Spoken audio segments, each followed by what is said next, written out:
گهدارو بینرنا رادیو بیر اف ام صباح بخیر به جارا کدن جه رادیو بیر اف ام وکی ما هر چهارشم دیار کریه چرا که کردن سرکفتی ام به ورا پارفت کرن ایروژی می بحثا چرا که یانجی سرکفتنا جاکومیرو بجیش که کوش خلکی باجاره درکیه لین حال آلمانیا ایتمینه سروک دیدارگاه بجیشکی یا کردی آلمانیه بری چند هفتیان جی پشداری کنگره کجالی حکومت آلمانی و هاتیا چکرن جبو آلی کاریا روشا تندرستی یا سوریه لگل گروپه که بجیش کن کرد پشداری و کنگره بونو بحثا روشا تندرستی هرما روشا و باکرو روشلات سوریه جی کرنه جبو زده تر بحثا في كسايتي بكنش خويا دريا تليفوني راه لقل ما با جاكوميرو صباح بخير صباح الخير عمالي قلبي بخير. قالك سپاس دكتور ام دسبك يجبو قهدارو تماشوانين راديو بيرفم بيتر وناس بك هونجي بكورتاسي خفض الناس كرن سرچاوا از ناف چکو میرو از باجار دیرکی من پایبد گند موزلانه القامش لو خدي دامه وحتى از قهامه السوري دجام حتى بيستو حفتش صالي وجو كده از بريا خوندني از هاتم ألمانيا في 12 صالي من ألمانيا ريتنم وكا بزيش از حفتش صالة كار بكم لخوشخاني ويدا دواره نشتغلية دامار وخشيدة عن دامار وسنجيدة كاري بيجي و وكا قلتي از وكي ديجي قلق شالكيني ما ديجي هنا دواره تندرستية ده وعن نتوية ده باشا لو سوريا شو خوندنا خو تمام كريه والفدري كاري بجيشكيه كربو يانا بله از السوري خوند الشامي ومدوفرة از من 2 صالة المستشفى كندي بمياه حلبة باجار حلبة دراسات اجي نشترقريها جراحة عامة هنجي او تقنيكا ما اظن شي بي دسبيكا با يعني فسكريك السوري شي بي تقنيكا ما اظن نخوش خانامة شي بي وكي بيجي هناك وكانت ضغوطات الهابين سياسي سرمن از مجبور كتب از بقر مقامش لو اشقامش لو جدريكي دي دركب ما اوروبايا چا خون گیشتن اروپا یم بحثا قناغ دسپیکی بکن تابع جدوار بجیشکی دو تقافلو داری دسپیکی آویتن ته پشداری یکی تیاب بجیشکن ألمانيا بو او قاوين دسپیکی الألمانيا چوبونا مناس بکن خد المانيا يعني ولاتكي زمان چند كانوا زمانك كانوا خلق نينونا سيستما كانوا دسبيكي وينه صار بيش براسي جمرة ده ام اندماج بين في قالي فيدر دوكا هركس يعني دسبيكا مفتاح هر ولاتي ده زمان به اول شيء وقتك دريش خوار يعني صالوني بجانا حتى 2 صالاجي هذا في ريوي زماني بدي ودو بدا دست بدكي الفيدري كاغذي خوي يه بزيشكيه يعني پیشکش بدی تجاربی و لیسانس بسطینی یک کار. البته اوجی گاون هنه بری وی حتی تبگی وی لیسانسه نه ثانیه یکسر تهری لیسانس بسطینی و تدس کار بکی وکا بزیش. البرگو ویده گله مسئولیتها يعني قال دادگهنا قال ياسا هنا تفشاو بس كني دمجو شاشيتو تشيبه فبوه ثاني زوجي ناد نتر وقال رحي خلكي ناود استفاده بري هنجي تيستن حنا دبيت ضرباس بكي تيستن بزيشكينا ونهي صانن ونبردت قريب يجي شش هي حتى صالك حاضر كرن جيرد يعني حتى تواتي ضرباس بكي بيشتي هنجي قلت او ضربات كيرنجي دريش ترفد بن راس دري كار النقش خاناش ترفد عن عياداتها يعني بله قاف الحمد لله يعني ما فيك اني نفتشت نافري دجي نهما هر جيانا ما كاربي ما دخوس ام تشتكي يعني وگرنه ولات خواه یعنی گل خواه الویدر یک و پیوستی آریکاری نهردم هر یک جمع دکاری یعنی دکاری و دبش خود آریکاری کی بکه واسي ازو چند حوالی خود دواس پشتی امسال منگی خالبه دی سکنی مگو که ام دجوین هردم و مگو که کار چه بکن یعنی دواره وقت عم بزيش كنا ما بكارن هالبت وارد تندرستي ده كي ما تشتكي بكل يعني او ام قهانا وين رامانا ام ويس سانزيا قدام مدرينن بناغي منتدى عن فوروما بزيش كي الماني كردي اف تشت ما بري افوروم بري صالكي ما دامزران حوالي مشقلك باجار الباري هاتن ام نيزيكا شست بزيش كرد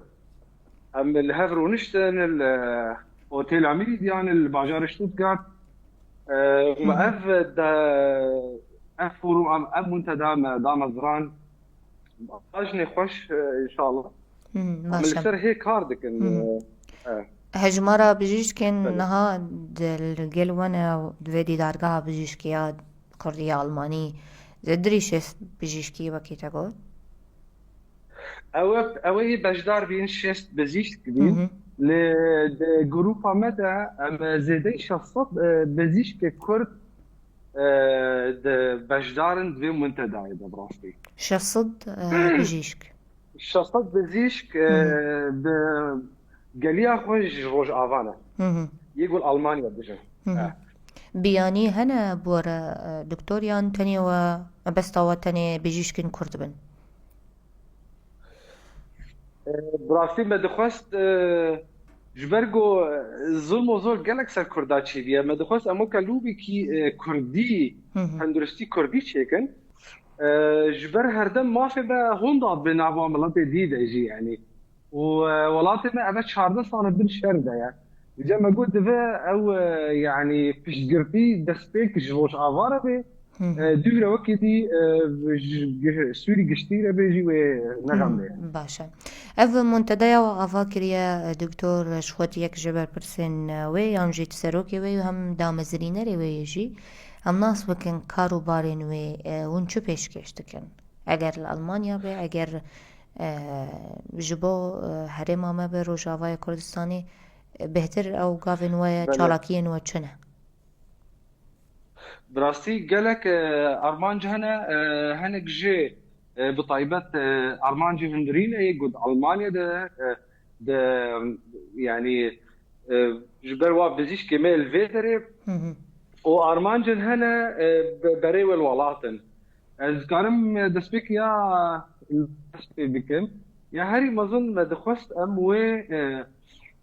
سيكتورة تندرستية الولات قالك جبرگو الشربي هذا 14 ساله قالك آلوز بي ما دخوس ام بيش بيخن و اموي پروردية جاردي بقرينن او علمي مي ام جو مج المانيا ورقر ام جاردي بقينا ولات واها بالي خوي ولات سر مستوى درمانا سر مستوى نخوشية سر مستوى ديهني ام دخوستن ام سيمينار تشيكن وقالك جي ما تشيكرن جي وآليكي دي دجي جا زانقوا روج آبا يا تندرستيه ما دخلت عم بشقرتي كي جيرجي بقرن وفي علمي نيجي بقهي نواده جبر نبص أو تنه أو علم أمتكار مج أبد 14 سنة سكينية وقع خايا يعني فيش كدد ده تشينبيا وقت بيجي أبديت جيرا جوي هالوردير تشينبيا جاردي أفقافا هاني قافكي ماستر قوي هيا أنا أرمانجا كماستر قوي هذه ما دخلت أم جفي قاضي أم داويد أم بجهنا ناس ناميكا ناس نتويدة جوي زانقوا رش عوارة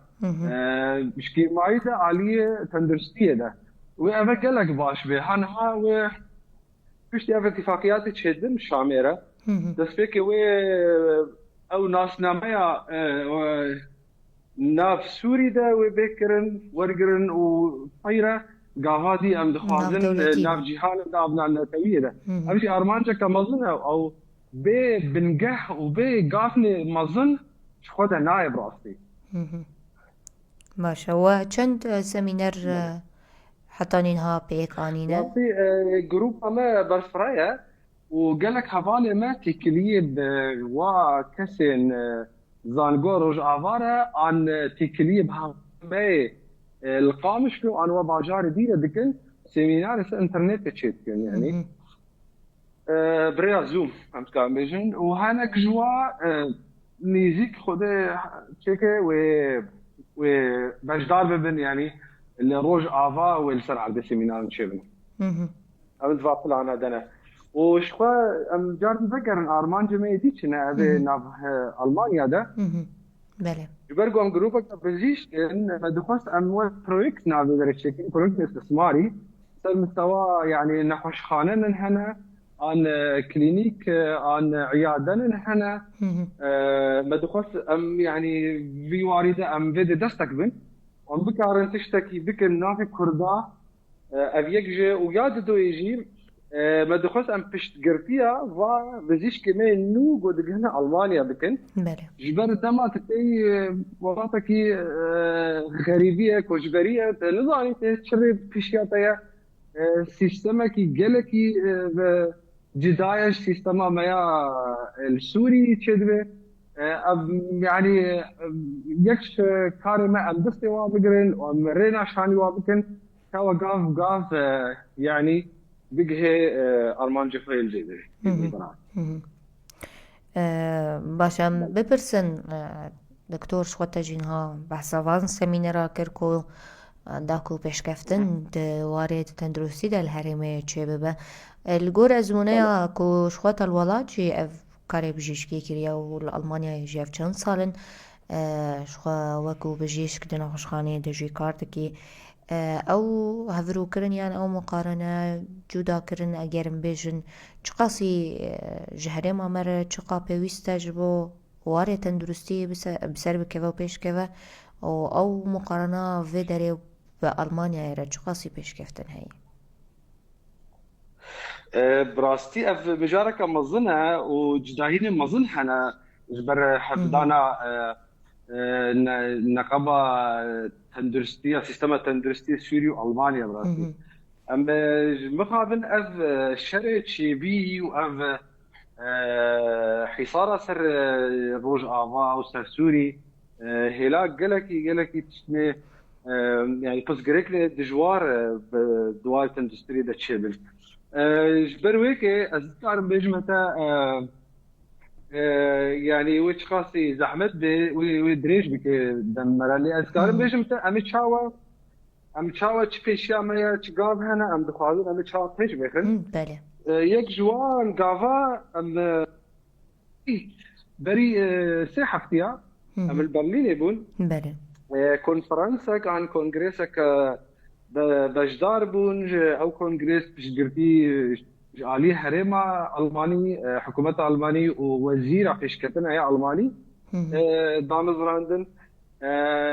جروبا كيما بزيش كان جروبا كيما مظن بزيش كمان كرد بجدار بين توي كونفرنسي ده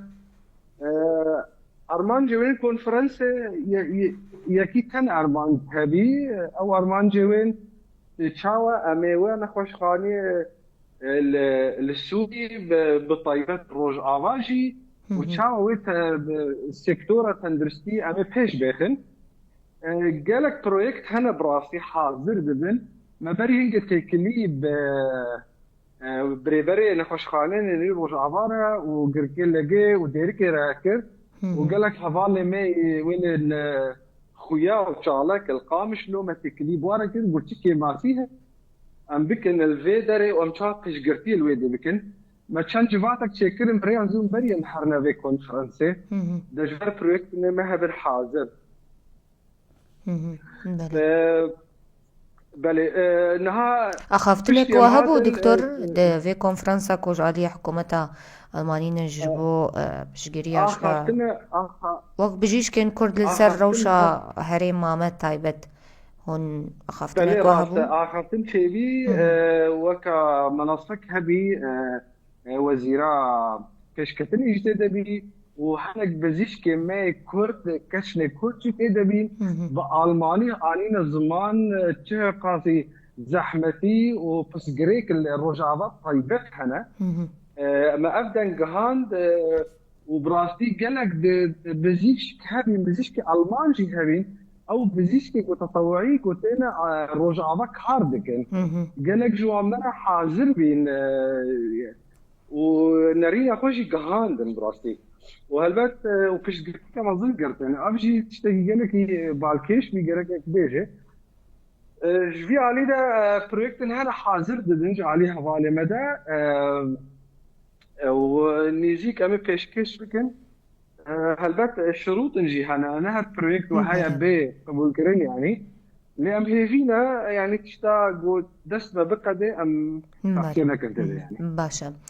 تنهاش خلنا خوشخانه که المانیا کرد کم ناس بکنج کنگی و دوین خوشخانه دی و او نخوشخانه ناوی و أري چیه و راستا بله از نخوش خانه كاردكم تابعي زانغويا تندشتيا أولما نخوش خانه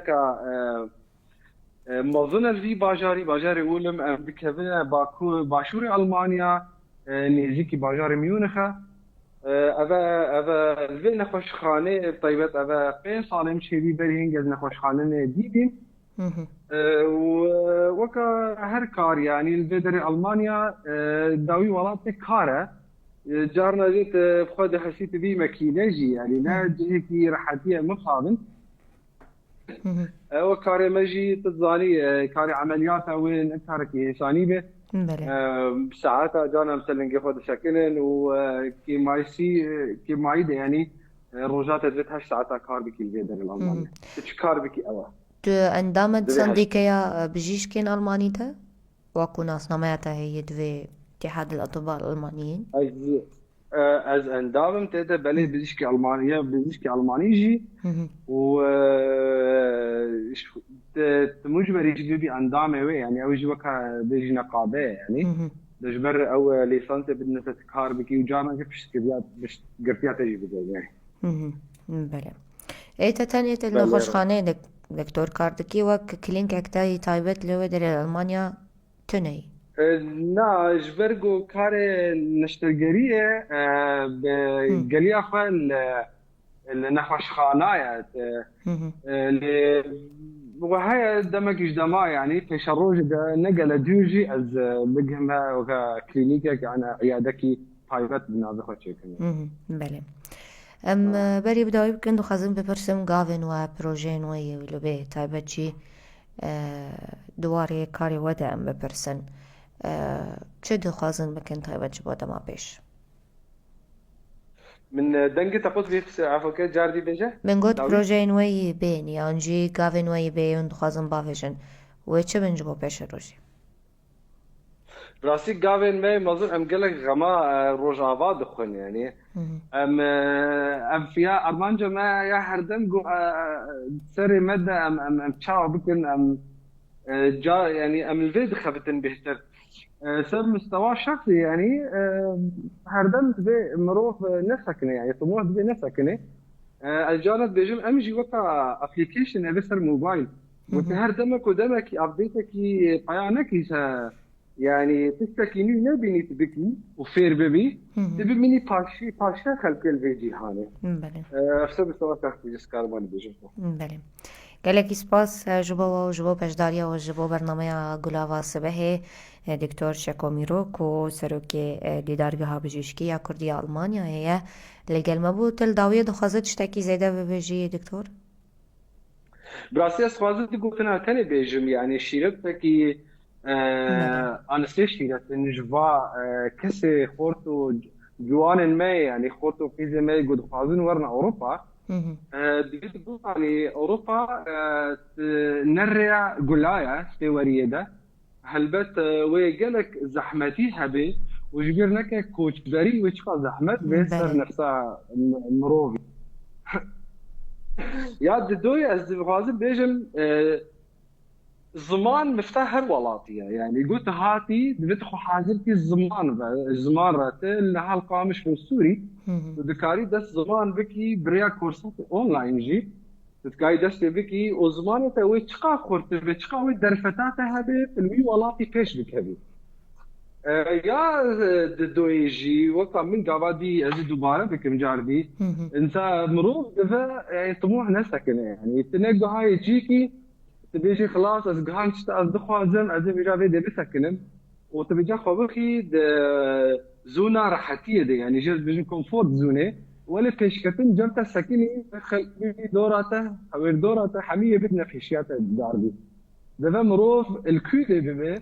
وطيبات وري المانيا والمانيا مناطق منافستها تقالك مظنه دفا هردم تشاوا بفكره تشاوا كشكتني يعني تشاوا چه مجالی دبه چه بشی دبه هردم کشکتنه بفكره بله